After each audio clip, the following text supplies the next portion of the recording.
this in a way that feels good and in a way that leaves a positive impact on people on the planet. So, welcome. Um, my guess is also that you showed up today because you're tired of competing on price with cheaper brands that don't follow eco friendly or ethical practices. Or perhaps you can't seem to reach the right people who do want to shop consciously and are willing to pay fair prices. Or your marketing efforts are scattered and inconsistent, and you know you need a strategic plan, but you don't know where to begin. So you're in the right place, and today you're going to learn how to communicate the true value of your brand so that you stop competing on price and attract the right customers who want your product and are willing to pay fair prices. You'll also learn how to know exactly who wants your product and where to find your ideal customers online. You'll learn how to create a freebie opt-in, or a lead magnet as some others call it, that works so you can collect emails and grow your list of potential customers. And you'll know how to use your eco-friendly and ethical practices to improve your marketing and stand out. So imagine this. Imagine attracting a steady flow of the right customers to your website. And imagine consistently waking up to new sales from customers from around the world. And imagine the incredible feeling of running an ethical business that is profitable enough to support a lifestyle of freedom for you and your family. That's what's possible today in the internet age. And for those of you that stay till the end, I have something I've put together for you. It's a bonus of 25 marketing ideas from eco-friendly and sustainable businesses worldwide. It contains proven online marketing tactics, strategies, and lessons from real eco-friendly companies that you can model and implement tomorrow. So who am I and how did I get here? Well, I'm a mom and a wife now living on Salt Spring Island in BC, Canada, a beautiful place I had never heard of before moving here not too long ago, just over a year ago. And before that, after earning an MBA and working in France, I moved to New York where I got a job managing investments at a top financial services firm on Wall Street. While I was there, I learned about socially responsible investments.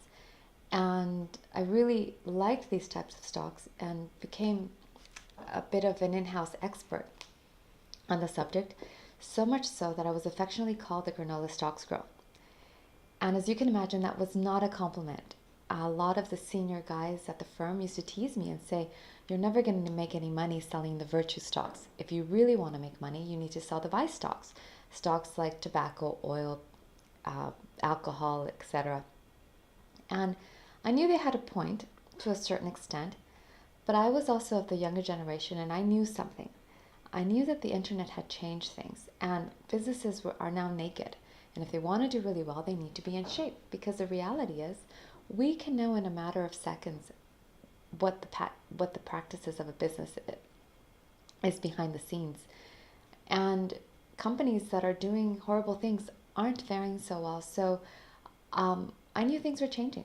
And I was passionate about SRI and I continued on that course. A lot of my customers still wanted conventional stocks, but I was always very happy to talk about the SRI stocks to anyone that was willing to listen. And a couple of years went by, and then the crisis hit. And it was a terrible time. Huge reputable banks were collapsing. People were being laid off left and right. And even though I was lucky not to be one of them, it was a miserable time. Clients were calling in a panic, worried about their investments, wondering if we too were going to close our doors. We were getting information internally from our analysts and people at the top that contradicted the information that people were getting outside from media news outlets. And I honestly didn't know if what I was telling my clients was true. Or it just didn't feel good. I wondered if I was giving false information, etc., etc. So one day I just woke up and I thought, that's it. This isn't what I signed up for. And I quit. And I didn't have a backup plan. People said I was crazy to quit at a time like this, but it didn't matter.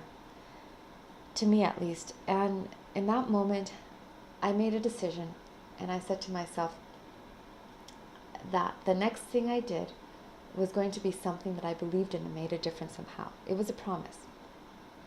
And so a few months went by and I still didn't have something else to do. And then one day, talking to someone that I had been introduced to while I was working at the bank, I realized what my next challenge would be. And this person had, that I had been introduced to had set out to start the first 100% organic restaurant in New York. And another one of my nicknames was Organic Fanatic, and I was and continue to be a big supporter of the organic food movement. And I did what I could to help introduce him to the right people, possible investors, resources, etc., and really wanted him to succeed. And he'd always say, one of these days we're going to bring you on our team so we can really make this thing grow. And the time was now. It made perfect sense. And so I joined forces and became co-owner of this restaurant. And when I dived in, the restaurant had only been open for about 8 months. And it was doing okay, but it wasn't doing great. And so I want to tell you a story about what we did to really increase sales in a marketable way so that you can hopefully take some of the strategies that we used and implement them into your business as well. So the number one thing that we set out to do was get to know our customers on a personal level. I spent every waking moment that I could at that restaurant talking to the customers and learning about why it was that they came to our particular restaurant and what their lives were like. And I learned a lot. I learned about the woman who had just beat cancer and was told by her doctor to only eat organic foods that were pesticide free. I learned about the woman who'd lost 100 pounds because she set out on a new healthy lifestyle and only wanted to eat organic food, or the wife who forced her husband to come to this organic healthy restaurant, and he loved it so much that he was now bringing his own friends too. So that was a very key, critical piece of the puzzle. We really got to know our customers, what they wanted, and why they came to us. Number two, we educated the staff and customers about our purpose and mission. A lot of the staff didn't even know that this restaurant was 100% organic, which was surprising to me. So we made every effort to show movies about the organic food movement, give certain prizes, whatever we could to train our staff better and educate them about the topic. And the excitement quickly started seeping in, and that excitement translated into sales because it was obviously being passed down to our customers. And we made sure we stood for something. And we stood for bringing organic food mainstream and a commitment to sustainability. And people knew that. We made sure that they knew that. And we walked the talk. And in essence, we made sure that we walked the talk and we implemented as many sustainable practices as we could with wind power, energy efficient kitchen equipment. We used soy ink, candles, organic flowers, biodegradable flatware, etc. If it was sustainable, we tried it. And we gave them something to talk about that made them look good and express their worldview. In other words, people who came were excited to come and show this restaurant to their friends because it said something about who they are as a person and what they believe in. And in a sense, they became walking advertising for us. And we really didn't spend any money on advertising. We let our customers do that part of it. And in essence, we invited them on our journey to be part of the movement, which they were very excited to do. And within 6 months, our sales had increased from 3,000 to 4,000 a night to 6,000 to 9,000 on average. And you have to remember, this was during the crisis time when, in fact, 500 restaurants had closed down in New York alone. And a lot of our neighboring restaurant owners used to come to us and say, what are you guys serving up there? Why are people coming in droves? And the reality was, we didn't have the best food in New York. I mean, think about it. New York has the best chefs from around the world. And we did have good food, and of course we made sure that we served things that our customers wanted and liked. But I knew that it was because we stood for something and that people believed in what we were doing. It was part of a greater mission, and it paid off. So my big takeaway was that if you put people, purpose, and the planet first, profits will follow. And I believe that till this day wholeheartedly, and I'm seeing the examples of this to be true in so many businesses year after year. So I decided to do that for a living and to help other businesses like yours to continue to grow, because I see that a lot of them have wonderful intentions and great ideas, but the execution isn't necessarily so great. So today I'm going to talk about 5 strategies to help you get sales going in your area. So number 1, target the right audience. Don't waste time selling to the wrong people. There will always be a segment of the population who buys solely based on price. Those are not your customers. Your customers are not looking for the cheapest. They tend to be informed and are well educated. They care about the environment and human rights. And your job is to find your audience and know how to speak to them. Just think, 7 billion plus people live on this planet, so it's likely your customers are out there somewhere. But before you can figure out where to go and what to say, you need to know who you're looking for. So this brings us to the number one most important thing I believe in marketing is knowing who is your ideal client, customer. So many people skip this part and don't give it the attention that it really deserves. But if you can really hone in on this piece of the puzzle, it will inform everything you do from your marketing, in your marketing here on out. You cannot bypass this. And this applies to anyone, not just eco-friendly businesses, ethical businesses, but to everyone. Know your customer. And you want to know your customer intimately, like a best friend. They're not just a person that's buying your product. They're a whole person with dreams and aspirations and fears and worries and stories of what they want to reinforce about themselves, etc. So do the homework, spend the time, and dig in and find out what the demographics and psychographics are about your customer. And if you need a handout, I have one. Simply go ahead and send me an email and I'll send you a very extensive handout to help you answer these questions. Okay? So what I want to show you here is a way to approach looking at your customer. So here's an example of the Whole Foods customer. And you might say, well, that doesn't make sense. You have a picture of a woman there, but there are other people who buy at Whole Foods. And that's true. But you want to focus in on your ideal customer. And maybe you have 3 of them. So you want to do the exercise for all 3 of them, or 4, or whatever. But the point is that each one of these individuals will respond to different language and will probably be found in different locations, online and offline. So do the work for each one individually. So in this case, you can see the Whole Foods customer is a person that has general interests in fashion, design, cosmetics. They like exhibitions, dance and ballet. Niche interests, their most likely pet is a cat. They have a favorite sports, they have hobbies, favorite dishes, etc. This was put together in an effort to understand the whole person. So in the next page, there's a description of who this person is. So the Whole Foods customer is a female between the ages of 25 and 39 with more than $1,000 in discretionary monthly income. She likely works in architecture or interior design. She doesn't mind paying more for organic food, and she tries to buy fair trade products where available. Her interests include writing, exercising, and cooking. And she would describe herself as ethical, sensitive, and communicative, but also admits to occasionally acting like a self-absorbed and demanding daydreamer. Her favorite foods are sushi and tea, and she probably drives a Mercedes-Benz. So clearly, you have a better picture of who this person is in their everyday life. Now contrast that to the Aldi customer. The Aldi customer is, Aldi is another supermarket, but it's a lot less expensive and attracting a very different type of customer. You can see this woman here has different interests from the one from before, but now you start to see places that this person might possibly hang out or things that they'd like to know more about. So here's a description.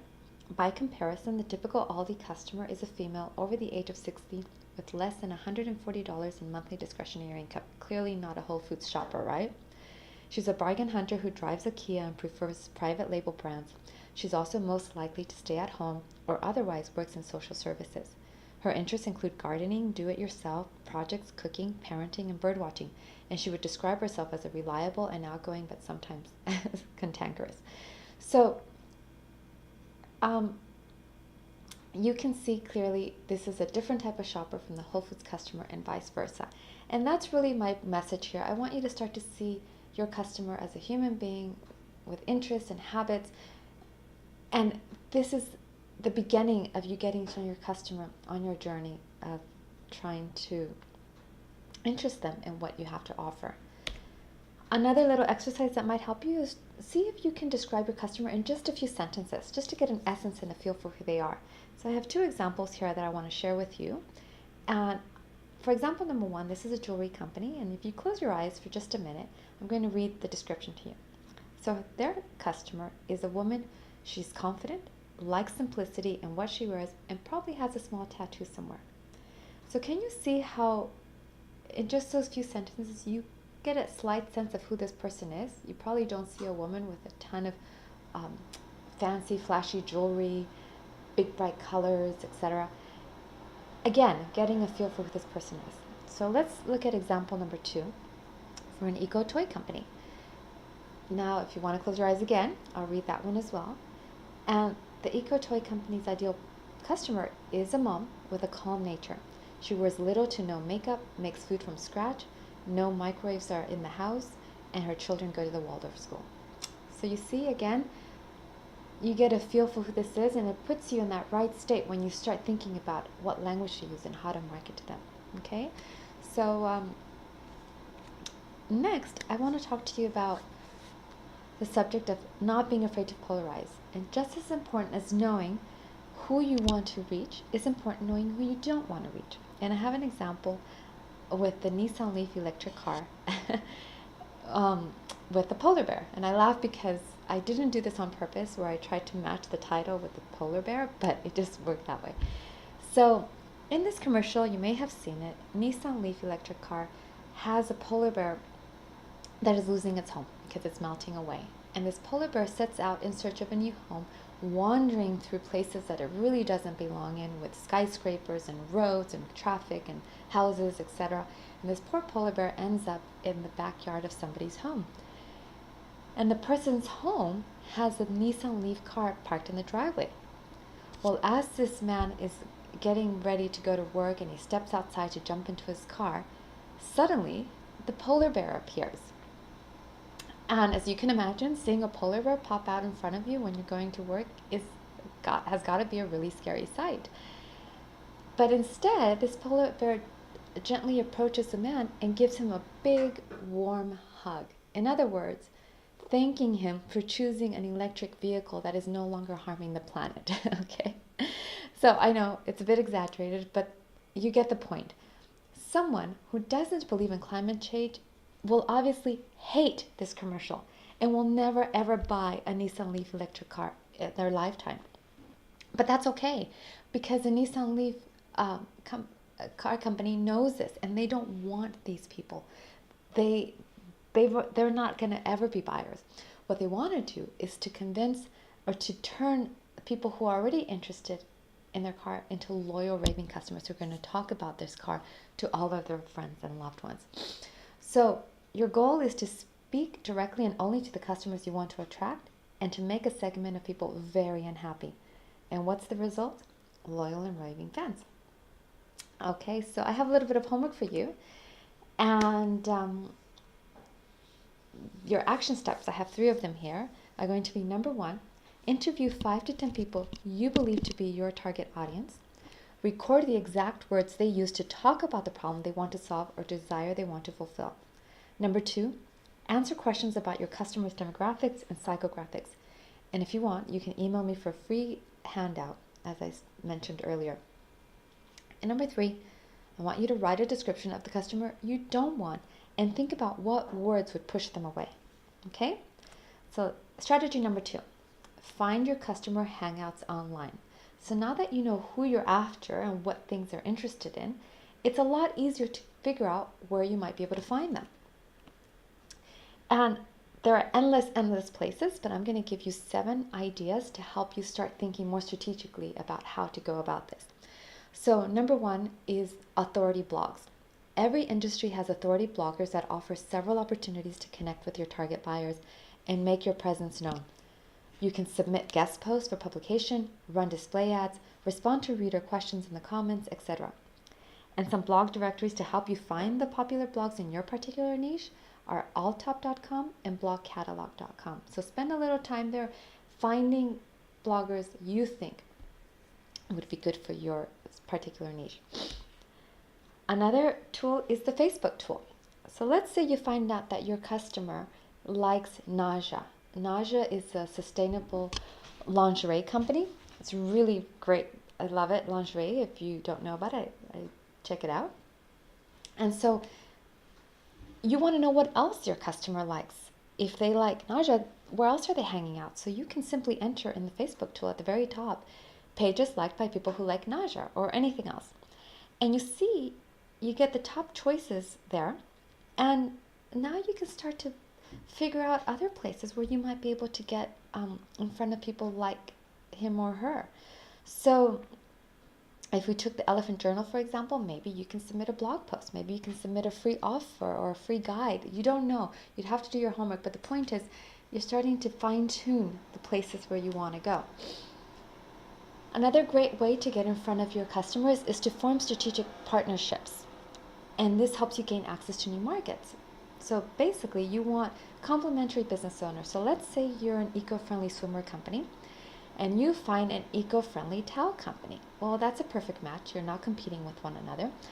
And they each likely have their own audience or list of customers. So if you created some type of campaign that you could both show to one another, suddenly you have more eyes on your product and vice versa. So this is, I think, a really smart way to bring eyes to the table. Another example is good old Google. Very simple. You simply enter into Google places blank hangout online. And in this example, I have places dog lovers hang out online. Let's say you have a product for dogs and you want to know where online they might be. And as you can see, lots of things come up. This one had endless results. And you see Cafe del Loco, it's a pet lovers hangout, the 6 best dating sites for dog lovers, etc. So as you do your research, you might find places where you might be able to promote your product. Then we have the good old-fashioned online message boards. This has taken the place of the message boards that maybe we saw pinned in libraries or laundromats, etc. Now that they're online, you can reach a much farther audience. And simply Google your niche message boards. So if you Google, for example, a new mommy's message board, you'll find message boards. I found one that's called Just Mommy's Message Board, and you can do it for everything: golfers, dog lovers, etc. And this is a hotbed for target buyer activity and a great place to look for niche interest groups online to build a rapport. This may be enough to promote your business organically without the need to plug a product or a service. You can find topics related to your product and your industry and join the conversation. And you may discover review sites, authority bloggers, or other message boards that you should target. I've listed Quora and Reddit at the bottom because those are the two most popular ones. But as I said, if you try the Google tool just above, you'll be able to find other ones more specific to your needs. And for those of us who care specifically about ethical brands, there are several directories and marketplaces popping up all over the place now, and they're in a sense a bit of a yellow pages or green pages, if you will, of ethical businesses. So you could likely get into one of these directories, and people who are actively, specifically looking for ethical businesses will be able to find you. And another tool I like is Haro. You may have heard of it. It stands for Help a Reporter Out, and this is a tool that brings together journalists and bloggers with expert sources, and the expert sources are you. Basically, every day you'll get an email with topics that people want to write about, and you'll get something every day, sometimes twice, 3 times a day. And if, let's say, you're a organic clothing manufacturer, and your clothes appeal to people who travel a lot, maybe there's something in the travel section that you have some knowledge about that you can share, and you'll be quoted in that source and you'll be linked, or maybe you won't. But the point is that now you have a whole other way to get eyes on your business. Make sure you read all of the categories too. You'd be surprised how many things you might have some knowledge about. Don't just stick with your specific area. So your action steps for this strategy is: number 1, search bloggers in your industry to submit blog posts, run ads, and respond to questions in the comment section. Use Facebook and Google tools shared earlier to find places where your target customers hang out. And 3, identify at least 5 complementary businesses to form a strategic partnership and reach out with a win-win campaign idea. So strategy number 3, now that you know who you're after and where you might be able to find them online, it's time to figure out what to say and how to talk to them. And for this exercise, I want to challenge you, and I wanted you to imagine a world where all businesses are eco-friendly and socially responsible. And I say this because I see a lot of eco-friendly businesses out there leading with that information for the customer. And there's nothing wrong with sharing that information. Of course, it's something you want to share. But it's not ultimately what people are buying. People are not buying your products because they're eco-friendly. They're buying your products because they fulfill some kind of need or desire or solve a problem. So as more and more businesses start to become eco-friendly, which is a wonderful thing, it's my fantasy, is that all businesses one day will be eco-friendly and sustainable, you have to find a way to stand out. And the same rules apply. You need to go back to basics. And the question is, why do people buy? What is underneath? What is the motivation for people buying anything, right? And I want to start by talking about desires and fears. Underneath every purchase, there's a reason people buy.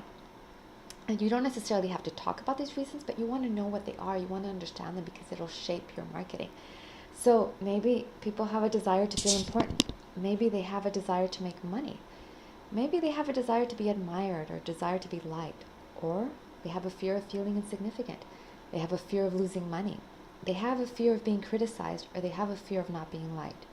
Basically, you want to focus not only on your customers' fears and desires about your products, but also on their fears and desires about their life. Again, demonstrating how important strategy number 1 on knowing who your customer is comes into play. You cannot disregard this. Who is your customer overall, right? So I have an example for you with a textiles and exotic home decor company in London. It's called Nushka. And they sell beautiful products artistically made from around the world. And let's say one of their clients or customers has a fear that they will never get to travel the world. And their fear is that they will be perceived as being boring, uninteresting, etc. Well, a possible solution is that they can bring the exotic experience into their home and look more cultured through buying your products. And perhaps you can add an educational component to that rug from Morocco to help them understand the backstory and share with their friends when they come to their home, thus appearing to be more interesting, not so boring anymore, right? So again, you don't necessarily have to talk about your clients' fears, but if you address them, you'd be surprised at how that helps to improve the bottom line. Another topic is the area of transformations. It's so easy to get lost in talking about the features of a product and not the benefits. And transformations are what you're really selling. You're selling results. And there's this popular quote that is in the marketing world by Professor Levitt, and it says, "Sell the whole, not the drill." And the idea is that when a person comes into a hardware store, for example, they're coming in to buy the drill, but it's not the drill that they want. It's what the drill can do. It's the whole that they're after, right? So again, it's not the feature, it's the benefit. And if you take it that's another step further, maybe it's not the whole that they want. Maybe it's the patio deck that they can build outside that they really want, right? So now suddenly the drill enables them to go from the drill to a patio deck. But let's take it another step further. It's not the patio deck that they want. It's the parties that they're going to have with their family and their loved ones, and the memories that are going to be created as a result of doing this. So now suddenly this drill has gone from becoming a tool that is going to create happy memories that are going to last a lifetime, right? So that's the transformation, the drill to the happy memories. So here's an example I want to share with you about a before and after exercise. You want to appeal to their emotions and show them that you see them, that you really see them. And in this example, I've taken, let's say someone's suffering from insomnia and you have a product that cures insomnia. I don't know if that exists, but let's just pretend and go with it. So you show them the before and you talk to them and say, "It's 3 a.m. and you're wide awake again for the 3rd week in a row. I think I know how you're feeling right now. You're exhausted, but still can't fall back asleep. You're feeling anxious because you have a full day of work ahead and you know your body's going to crash by mid-afternoon. You've tried everything, but nothing works." Okay? They see that you see them. So the after is that imagine if a few simple changes to your bedroom setup could stop the pattern of middle of the night wake-ups. Imagine having the ability to fall back asleep instantly. Imagine waking up rested with a smile on your face and lots of energy to start your day. Okay? So now you can introduce them to your product and how it is that your product is going to accomplish all of that. The before and after is marvelous. You want to start thinking about how your product provides a before and after for them. So here are some action steps. Number 1, make a list of your customers' fears and desires. Number 2, aside from your eco-friendly and ethical practices, describe the reasons someone would want your product or service. What problems do you solve? What desires do you fulfill? And number 3, create a before and after scenario for your customer, just like the one I shared.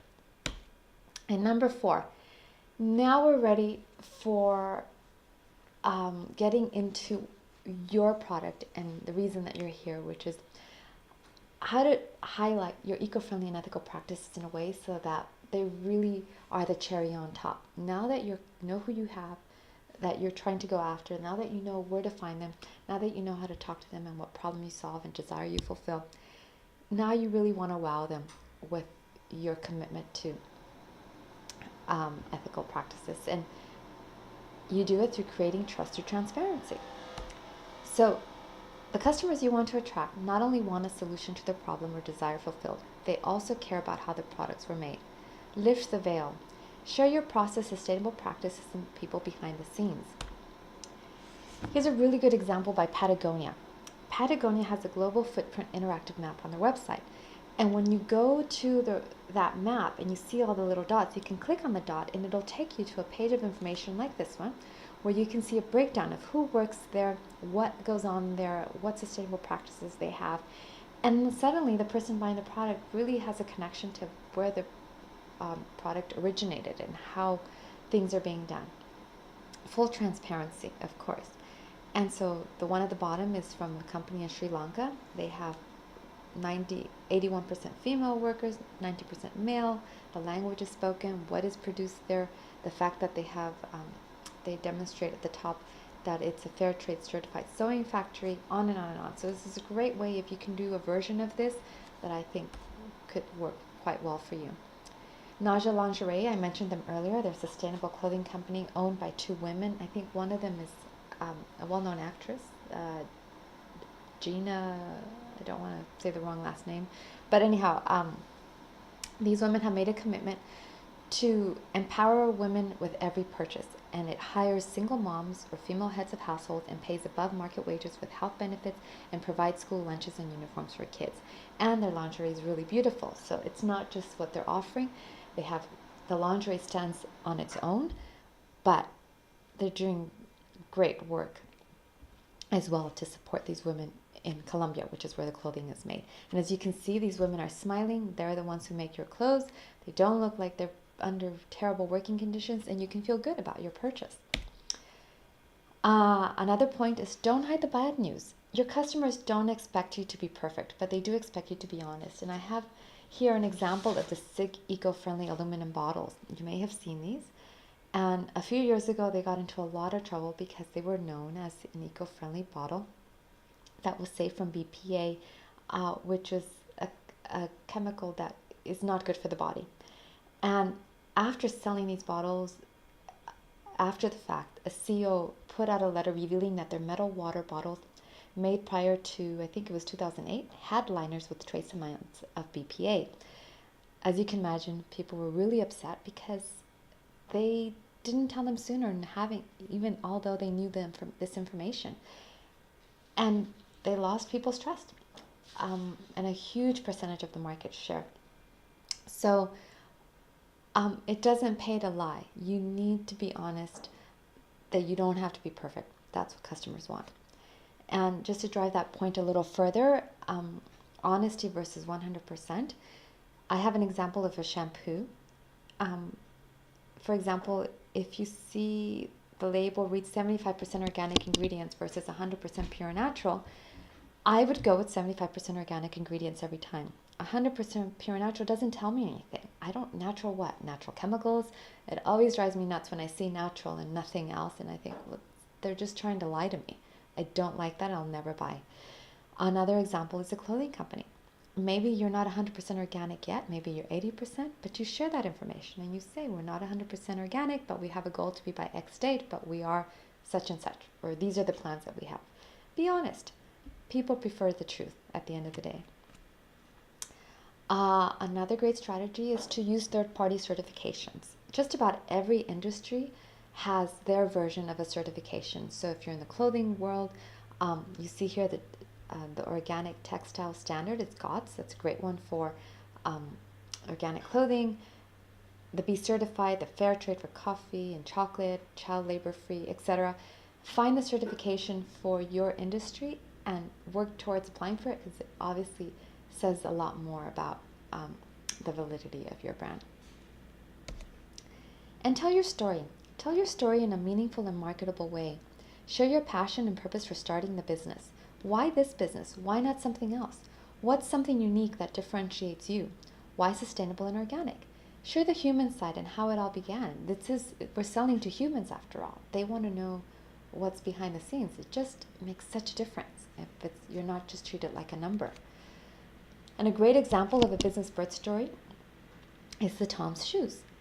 Blake Mykoski was traveling through Argentina and witnessed the hardship of children struggling without shoes. And he had an idea. How about if for every shoe that I sell, I give one away for free to a child in need? And of course, as you can see, these shoes are very popular, but he did something really smart. He obviously did this research and found a shoe that would appeal to people that looked good. If he made some really ugly shoes, I don't think it would have worked. So again, you don't want to forget the solution factor, where you're still addressing a need or fulfilling a desire. Okay? You want to make sure you stand for something. Naja stands for empowering women instead of objectifying them. That's clear in all of their marketing and branding. Patagonia stands for environmental responsibility. Again, very clear, and I'll show you some examples. Naja walks the talk. They did away with fake wind blowing into models' hair in poses that were singularly aimed at the male gaze in order to connect with the smart, courageous, and sexy women of today. And they hire only single females or female heads of households. And they also created the nude collection in 7 shades that is more inclusive of all skin tones, not just one. Patagonia did their share by donating a portion of its revenue to environmental causes, and it uses recycled, fair trade certified, and organic material in its clothing. It also uses solar energy at its headquarters and is a founder of the Sustainable Apparel Coalition, a group of companies that has promised to reduce its environmental footprint. And it also sent environmentally friendly trucks across the country to help consumers repair their outdoor gear and sell used Patagonia wares to them. In fact, they even went as far as one Black Friday to tell people, don't buy this jacket. In other words, don't buy things you don't need. Repair them, reuse them.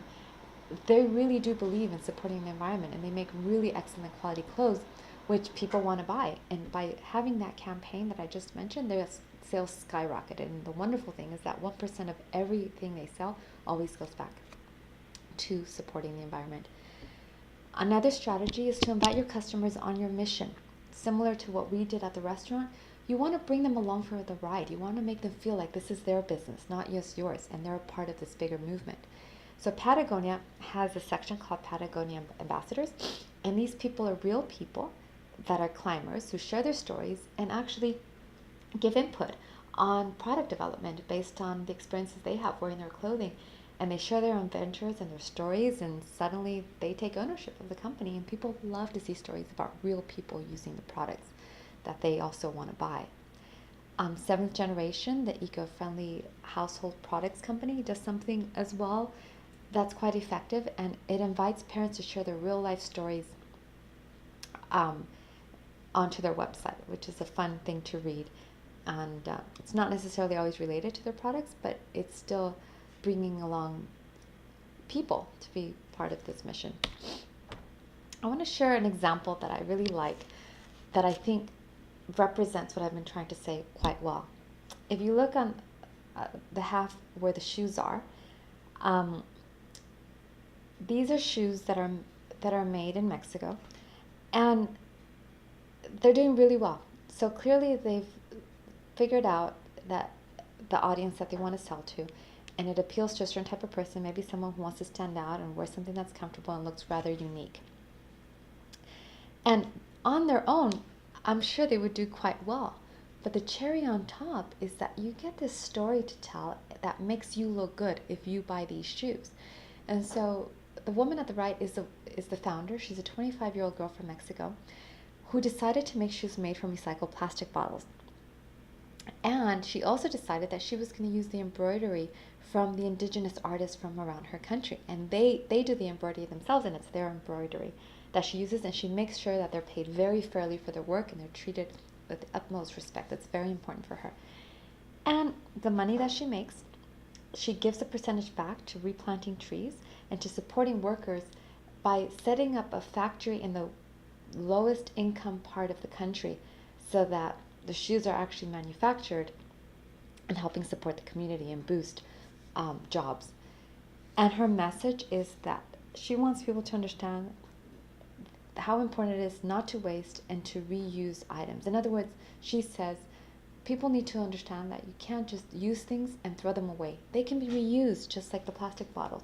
That's the message she's hoping to send through her business. And look at the great story that she gets to tell and how great the person sounds when they tell the story about the shoes that they bought. So this is a wonderful example, and that's what I hope all of you will be able to do to make yourself stand out and look really good and boost sales. So here are your action steps. Number 1, write a 4 to 5 sentence paragraph to describe your signature business birth story. Number 2, apply for reputable certifications related to your industry. Number 3, brainstorm ways your customer can contribute and join you in your mission. So strategy number 5, the last one, is create a desirable freebie. I'm sure everyone here has heard that if you're going to do one thing in your business, you want to build your list. That's nothing new. You want to build your list and you want to develop a relationship with the people on your list so that they will eventually buy. The question is, how do you get people onto that list? And so many times I see missed opportunity, especially for a lot of the eco-friendly brands that I work with, because people aren't giving their emails away that easily anymore. I'm sure you're not, I'm not. If someone wants my email, they really better make it worthwhile. And so I want to talk about different types of freebies or lead magnets or opt-ins. They have many different names that you can create that will accomplish just that. So some key points to consider. Number 1, get inside your customer's head and know their fears and desires. Number 2, think about what would they really appreciate or value as it relates to your brand. And number 3, whatever you create, make it specific and very easy to digest. Okay? Here's an example of an eco-friendly clothing company. This eco-friendly clothing company has done the research and knows that their customer is a big travel junkie. They love to travel, but of course when you're traveling, what's really important? You want to be comfortable. You're living out of a suitcase, right? So in order to get their name and email, they created a guide for a comfortable and eco-chic travel look. So they address the comfort part, they address the chic part, and they address the eco part and the traveling part. So suddenly this guide is very appealing, and a person is likely to hand over the email in return for this guide. And in addition to that, you can also add the traditional 20% off or 10% off coupon, whatever it is. But can you see how putting these together makes it a lot more desirable to hand over your email? And now suddenly you have a direct line to be in touch with this customer on a regular basis. So another thing I want to point out here is that in this case with the eco-friendly clothing company, you see she has glasses and jewelry and a hat. Maybe in the guide, you have your clothing, but maybe the glasses and the hats and the jewelry are from another complementary business that would be happy to share this guide with their customers. And you see suddenly you're getting it out into a lot more places, okay? Another example is an eco-toy company, and they put together a challenge. So let's say you're trying to reach moms who want to do more things with their kids and they want some ideas. So you create a 7-day challenge where if you enter your name and email, you will receive a nature-inspired activity to do with your child every day. You will create fun crafts with everyday items that are found outside. And you will get your child excited about playing outside and away from screens. They know who their customer is. They want the email. Wonderful. Now they have a direct line to this customer as well. Another example is, let's say, an ethical lingerie company. You can offer the 20% off first purchase or 10%, whatever you decide. And in addition to that, if they hand over their email, they will get a free video tutorial to create a natural, eco-friendly soap for delegates, right? Simple, easy. Why not? Hand over your email. This example is for a scarves company, eco-friendly scarves. You can share with them 21 super stylish ways to tie a scarf video tutorial. Sounds like fun? Enter the email.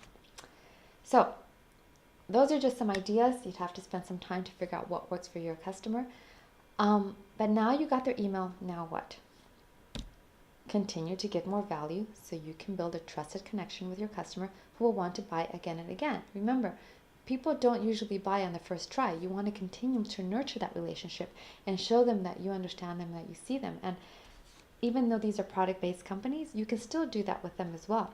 So I'm going to show you an example of what I mean. Let's say we take the lingerie company again. I've used the lingerie company example a lot, haven't I? Okay, so I just realized that.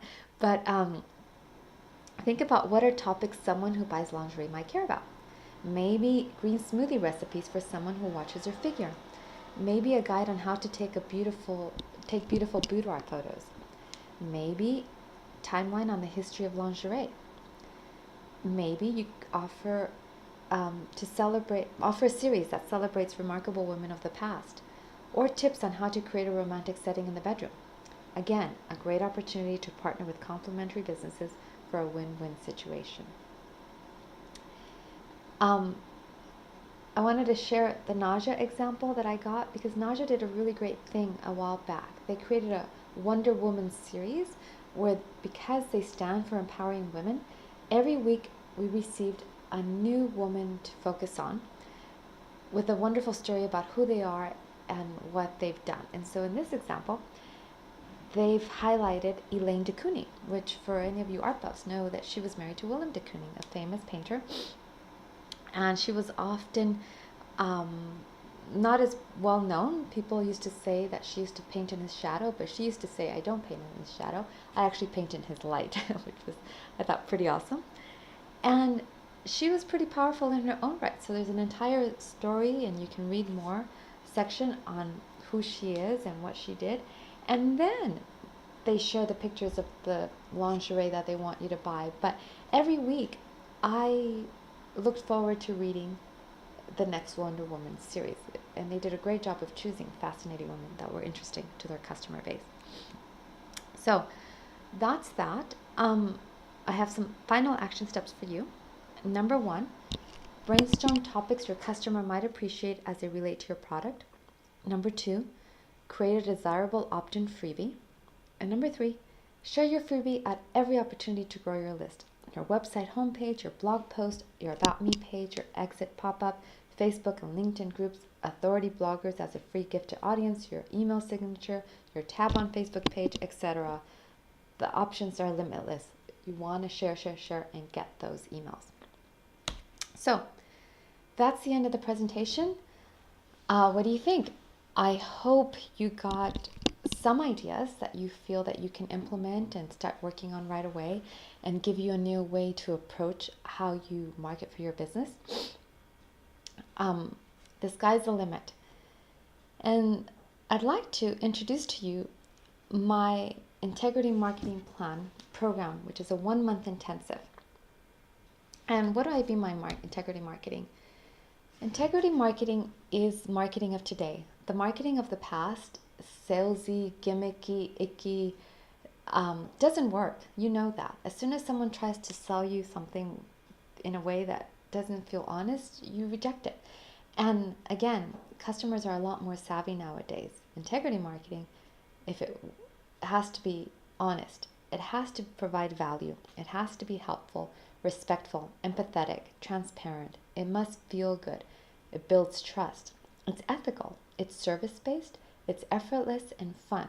In short, if you have a product that you believe in, that you actually feel is offering value of some sort, it's so much easier. You're not selling. You're simply communicating the value of your product and fulfilling a desire or a need or solving a problem. So if you can see marketing that way, it really makes things a whole lot easier. And it is. So my program, as I said, it's a 1-month program. Here's what's included. You're going to get 4 private one-on-one sessions with me only. You'll get a customized step-by-step marketing plan tailored to your specific business and communication style. You'll have unlimited email support in between sessions and side-by-side implementation and accountability support. I know a lot of people will go ahead and try to implement a lot of what they learned today, but the reality is information alone won't save you. You need a plan. Information alone won't get you where you need to be. That's why this program is perfect. You have the calls to keep you accountable, the support when you need it, and you get a tailored plan to help you move forward. And it's so easy with the marketing buffet, is what I like to call it, of trying things here or there, a little bit of this, a little bit of that. But we all know that that's a big time waster. You need to be strategic, you need to be focused, and you need a plan that works for your specific business. And of course, there are many online programs out there that you could buy with great information. But the reality is, nothing compares to having a real person alongside guiding you and helping you implement your specific strategy. I know for me, things started working once I hired someone who held me accountable and made sure I reached my goals. I couldn't escape or procrastinate any longer. It was a big game changer. And it's also an opportunity to break old habits. The only way to be successful is to do something different. The one-on-one time with me will help you take it to the next level. Otherwise, even though you've learned all this amazing content today and maybe you'll implement 1 or 2 lessons, you'll likely go back to doing the same thing as always tomorrow, and your business will not be better off. So your option, it's a good one, and you can get started with me today and start to see a real difference in your business. And I can assure you, working focused with the person next to you side by side is very different from just working on your own, trying things left and right that may or may not work. So my offer is the Integrity Marketing Plan. It's an $800 plan that will help you tailor everything to your specific experience, and I'll be there to help you out. And I say just 1 month because I think that's enough. That's enough to just focus everything that you have into one strategy. And once you know what to do, you know what to do, and you're not distracted by all of the shiny objects that come your way. And if you wanted to work longer with me, that is an option. But quite frankly, the Integrity Plan, it's so detailed and extensive that for many people, they know what to do once they have it. So this is my offer for you today. And I think it'd be a great thing for you to consider. And if you think about it, if all you got was support and guidance from an expert who knows what it's like to be in your shoes and understands the challenges in running an ethical business, and a clear step-by-step plan tailored to your specific business so you could focus all your attention and move forward in the right direction without wasting time, money, and energy, wouldn't it be worth it? So I invite you to take a look at the Integrity Marketing Plan. If you're interested in having a chat before committing to anything, the option is there. I'm going to show you the page where you can go to find this information. As I said, kathybustamante.com, Integrity Marketing Plan. And if you scroll down, you'll find it right here, the 1-month coaching program. You can click on the book now and be taken directly to purchase it. Or you can contact me or schedule a free session right here, and we can have a chat to see if this is a fit. Okay, so thank you so much for joining the webinar. I'm really glad you were able to make it. I trust and hope that you got some value out of it. I'd love to hear what, if any, by just sending me a quick email. And I'll look out for an email from me with some more information. Okay, good luck to you. Thanks. Bye.